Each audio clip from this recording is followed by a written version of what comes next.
Hello everyone, welcome to my channel Lectures on Human Diseases and Genes. In this video, I will talk about ectodermal dysplasias. Ectodermal dysplasias were first reported by the German physician and dermatologist P.R.R. Blob in 1884. He described a group of disorders characterized by abnormalities in the development of ectodermal tissue. Ectodermal dysplasias refer to a group of genetic disorders that affect the development of ectodermal tissues. The ectodermal derm is one of the three primary germ layers in the embryo and gives rise to structures such as the skin, hair, teeth, and sweat glands.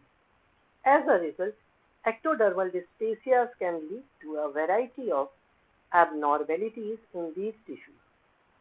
There are over 150 different types of ectodermal dysplasias, each with its own set of symptoms and genetic causes. The prevalence of ectodermal dysplasia varies depending on the specific type and geographic region.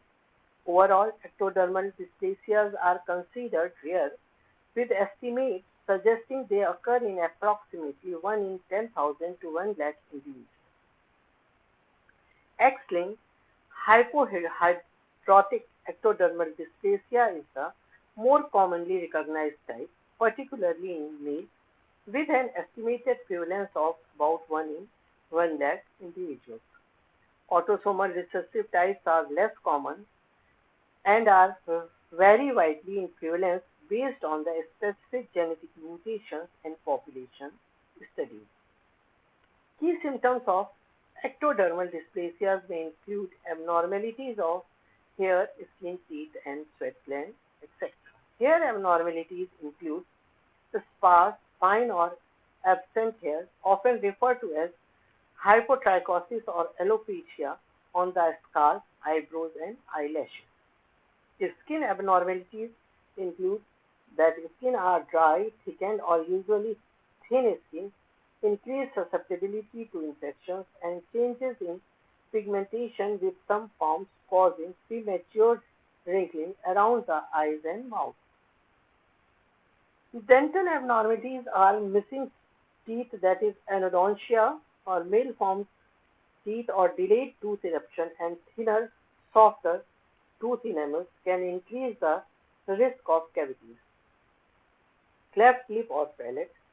Sweat glands are reduced or absent, which can lead to problems with temperature regulation and increased risk of overheating. Difficulty with breathing or feeding due to absent or underdeveloped salivary and mucus glands. Other symptoms or abnormalities are dry eyes, small eyes, or problems with the front of the eye, misshapen or webbed fingers and toes. Nail defects including missing thick, thin or grooved nails, etc. Ectodermal dysplasia are caused by mutations in a variety of genes that are involved in the development and function of ectodermal tissues, such as ectodysplasin A receptors EDAR, ectodysplasin A EDA, nuclear factor kappa B, distal lens homeobox 3 DLH3, inhibitor of kappa-like polypeptide gene enhancer in B cells, kinase gamma, tumor protein 63, and keratin genes. These genes are associated with different types of ectodermal dysplasia. EDR gene is associated with hypohidrotic ectodermal dysplasia, also known as Chris-Simons-Taurin syndrome. EDR gene encodes a receptor involved in the signaling pathways critical for the development of hair, teeth, and sweat glands.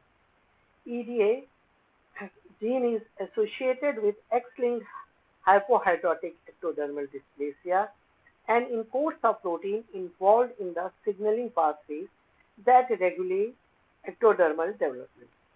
Mutations lead to reduced or absent sweat gland, hair, and teeth. NF-kappa B gene is associated with some forms of ectodermal dysplasias, particularly those involving immune system abnormalities, and gene is involved in inflammatory responses and cell survival. DLX3 gene is associated with trichodonto-osseous syndrome, a type of ectodermal dysplasia with dental and skeletal abnormalities. DLX3 gene is a transcription factor that plays a role in the development of teeth and bones. IKBKG gene is associated with incontinentia pigmentis, which includes ectodermal dysplasia features. Gene encodes a protein involved in NF-kB signaling pathway. TP63 gene is associated with ectodermal dysplasia syndrome such as ankyloblepharon, ectodermal dysplasia, cleft lip or palate, that is AEC syndrome. TP63 is a transcription factor critical for the development of skin, hair, and teeth. Keratin genes are associated with various ectodermal dysplasias that involve skin and hair and nail abnormalities. These genes encode keratins, which are structural proteins important for skin and hair integrity. These all genes are involved in different aspects of ectodermal tissues development and function, and mutations can lead to the diverse clinical manifestations seen in ectodermal dysplasia.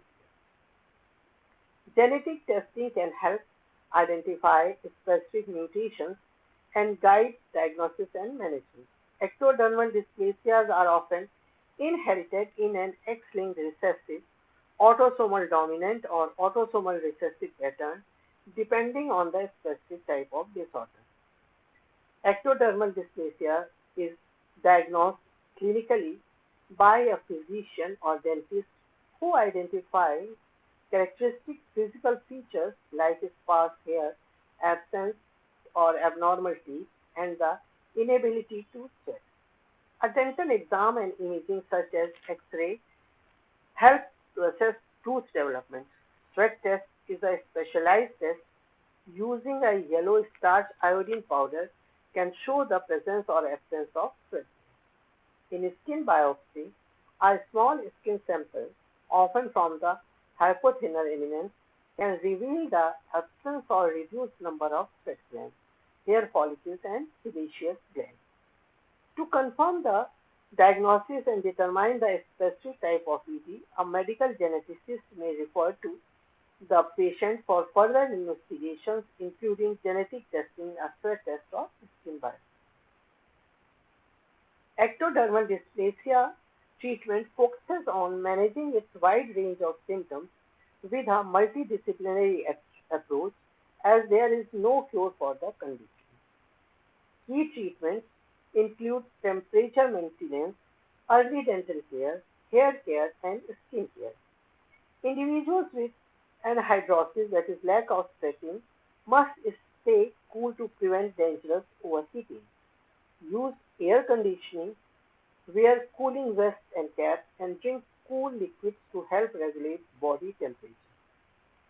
Swimming is a good activity for children with hypohidrosis, as the water helps to reduce body heat. Regular dental evaluations are essential to monitor the growth of a child's mouth and jaw. Dentures, implants, retained prostheses, and dental implants can help to improve chewing, speech, and facial structure. Emollients such as petroleum jelly and coconut oil are used to treat by dry skin. Topical treatments such as 3% minoxidil may be tried to encourage hair growth in some cases. For certain severe presentations such as those with ACE syndrome, such aggressive wound care and antibiotics may be required. Ongoing research includes clinical trials for treatments such as intraamniotic administration of fusion proteins, which show promise in restoring sweat function in some forms of ectodermal dysplasia. Genetic counseling can be helpful for families who have a history of ectodermal dysplasias to understand the condition and risk. This is all about ectodermal dysplasias. If you found this video helpful and learned something new, please like this video and don't forget to subscribe my channel Lectures on Human Diseases and Genes for more health insights. Share this video with your friends and family members to spread awareness. If you have any queries or personal experience with this disease, drop a comment. I would love to hear from you. Don't miss my next video. Until then, stay informed and take care of your health. Thank you very much.